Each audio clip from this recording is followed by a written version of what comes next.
नमस्कार दोस्तों, एक बार फिर से आपका बहुत स्वागत है। हार्दिक अभिनंदन है। देखिए, मैं एक बार आपको फिर से यहाँ पे एक चीज़ बताने देना चाहूँगा कि यार जो यूपी टीएटी है ना, इसका बवाल जो है ख़त्म होने का नाम नहीं ले रहा है। देखिए, आप सबसे पहले ये बताइए कि भैया यहाँ पे 75 में पास होंगे या 82 में? थंबनेल में आपने देखा है।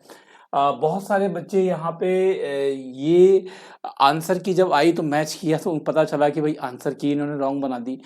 उसके बाद पता चलता है कि भैया जो बच्चों ने एक्चुअली ओएमआर सीट में मिस्टेक की हुई है उनका रिजल्ट नहीं आएगा।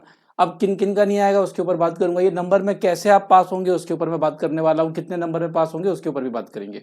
ऑफिशियली अनऑफिशियली दोनों करेंगे। क्या हो सकता है वो सारी चीजें आपको बताएंगे। देखिए, एक चीज बताना चाहूंगा कि वो सभी बच्चे जो एक्चुअल अभी आपने आपको पास या फेल समझ रहे हैं वो थोड़ा रिजल्ट का वेट कर लेंगे तो बड़ा अच्छा रहेगा।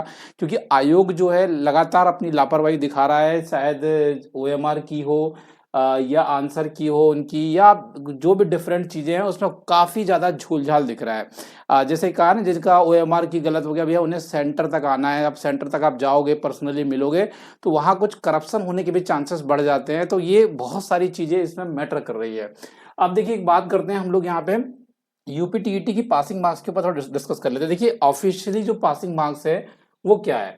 जो अभी तक जो पासिंग मार्क्स बताए जा रहे हैं आप लोगों को और सभी को जो पता है वो ये है कि भैया अगर आप एक्चुअल एससी कैटेगरी से हैं, या आप एसटी से हैं, या आप ओबीसी से हैं, तो डेफिनेटली आपके जो पासिंग मार्क्स हैं वो कितने हैं। आप एससी एसटी हैं, एससी हैं, ओबीसी के हैं तो, या ईडब्ल्यूएस के हैं, तो आपके जो पासिंग मार्क्स है वो आपको 82 नंबर बताए गए। यस एंड नो बताए गए 82 नंबर।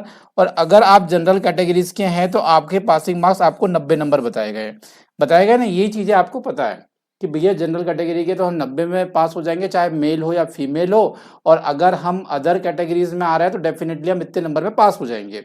पर ऐसा नहीं है। देखिए क्या होता है यहाँ पे, डिफरेंट शिफ्ट्स में आपने देखा कि पेपर हो रहा है भैया, हो रहे हैं ना। डिफरेंट शिफ्ट्स में क्या हो रहा है, पेपर हो रहा है। तो जब दोस्तों डिफरेंट शिफ्ट्स में पेपर होते हैं ना, तो एक बात मैं आप सभी को बता दूं कि जब डिफरेंट शिफ्ट्स में पेपर होते हैं तो भैया नॉर्मलाइजेशन लगता है। अगर मान लेते हैं किसी बच्चे के आए होंगे अभी 78 नंबर आए हैं तो वो अपने आप को फेल समझ रहा है, पर ऐसा नहीं है, वो पास भी हो सकता है। मान लेते नॉर्मलाइजेशन लगा, 4 नंबर इधर उधर हुए तो भैया 4 प्लस कर दो तो सीधे इसके 82 हो गए और ये बच्चा निकल गया भैया पास होके, ये चला जाएगा, बढ़िया पास हो गया। अब किसी व्यक्ति के 82 आके बैठे हैं, है ना, और वो शिफ्ट में मान लेते नंबर कम हो गए तो भैया इसके मान लेते 2 नंबर भी कम, 1 नंबर भी कम हो गया तो ये आ गया 81 में। अब ये क्वालिफाई कैसे माना जाएगा आप ये बताइए।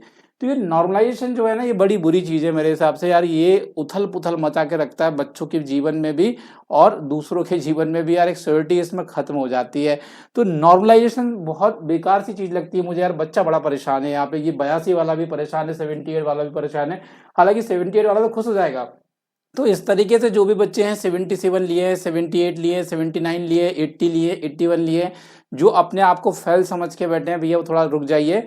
रिजल्ट आने दीजिए। जब रिजल्ट आएगा एक्चुअली फाइनल आपका, तब आप अपने आप को पास या फेल मानिएगा। ये मैं आपको बताना चाह रहा हूँ। तो किसी भी नंबर का बच्चा यहाँ पे पास हो सकता है, ये याद रखिएगा। किसी भी नंबर कहने का मतलब ये जो नंबर मैंने आपको बताया वो नंबर। अब दूसरी बात कर लेते हैं। देखिए, सेकंड पॉइंट ये है कि भैया रिजल्ट किन का नहीं आएगा। देखिए, रिजल्ट उन लोगों का नहीं आएगा जिन्होंने ओएमआर शीट में मिस्टेक की हुई है और जो करेक्शन के लिए नहीं पहुंचे हैं, जिन्होंने करेक्शन के लिए आवेदन नहीं किया है, जो करेक्शन नहीं के लिए नहीं गए, तो उनका रिजल्ट डेफिनेटली आने वाला है नहीं। और उन्हीं लोगों का रिजल्ट आएगा मित्रों जो लोगों ने ओएमआर शीट सही फिलअप किया हुआ है या जिन्होंने करेक्शन के लिए गए हैं। तो ये चीज़ें याद रखिएगा। और एक बात और बताना चाहूँगा, यूपी टीईटी ने चैट जीपीटी से पेपर बना लिया था भैया, है ना। चैट जीपीटी से पेपर बना लिया था। 28-29 क्वेश्चन एक ही टॉपिक में थे। तो ये बड़ी कहना चाहिए एक लापरवाही है। तो अब ये सोचिए रिजल्ट में क्या होगा। अब उम्मीद करते हैं यार कि रिजल्ट बड़ा ही प्योर आए, है ना, उसमें कुछ ऊपर नीचे ना हो। ठीक है, चलिए हम आपके साथ तो है, देखेंगे जो भी होगा। तो चलिए, अगर आपको पसंद आया हो तो भैया सीटेड गुरु को आप जरूर फॉलो कर लीजिए और चैनल को सब्सक्राइब कर लीजिए। वीडियो को लाइक करना तो लाइक भी कर दीजिए। जुड़ने के लिए धन्यवाद, थैंक यू सो मच। मिलते हैं अगले वीडियो में। किस टॉपिक में वीडियो देखना है ये कमेंट बॉक्स में लिख कर जाइएगा।